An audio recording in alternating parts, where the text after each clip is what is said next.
राम के पूरे पूर्वजों के पास ये महान 3 ही व्रत रहे, गंगा का व्रत रहा है, सूर्य का व्रत रहा है, गौ का व्रत रहा है।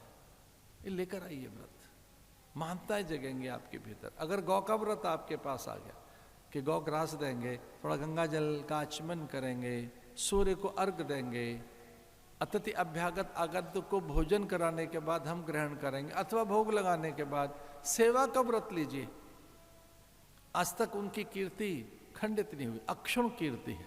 राम आए, भगवान स्वयं चले आए, उस कुल में चले आए, उस पूरे के पूरे उन व्रतियों के मध्य में चले आए।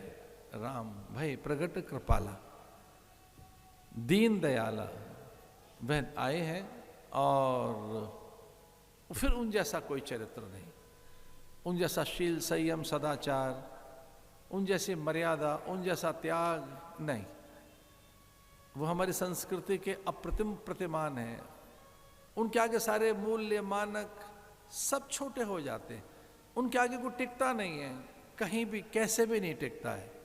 उनके मौन, उनके गांभीर्य, उनके मर्यादा, उनकी क्षमाशीलता, उनके विनय, उनकी पितृ भक्ति, मातृ भक्ति, गुरु भक्ति, वो ऐसे भक्त हैं माता पिता के, अनन्य भक्त हैं।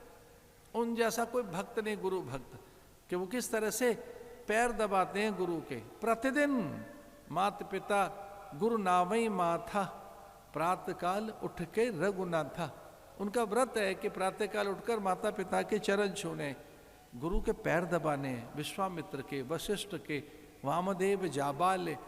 अरे कौन उनके संपर्क में नहीं आया? भारद्वाज, सरभंग, अगस्त, वाल्मीकि, माँ आदरणीय शैला माता योग वशिष्ठ यहाँ कर रही हैं। वो एक ऐसा ज्ञान है, उस जैसा कोई योग है नहीं। वशिष्ठ योग में सारे योगों की सिद्धि है।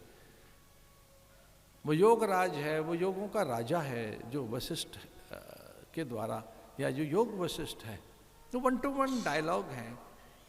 वो गुरु और परमात्मा के हैं, उसमें दूसरा कोई नहीं है, तीसरा कोई नहीं है, फिर उसमें एक ही है। गुरु है और ईश्वर है, जो दोनों एक ही है। गुरु और ईश्वर के संवाद है वो योग वशिष्ठ। उन जैसा कोई हुआ क्या जो राम के साथ है उनके? विश्वामित्र ने सारी विद्याएं दे दी, बला अति बला, सारी विद्याएं हैं, संपूर्ण विद्याएं उनको प्राप्त हुई। अगस्त ने किस तरह से विद्याएं दी, वाल्मीकि ने कैसे उन्हें प्रकट किया, ये राम।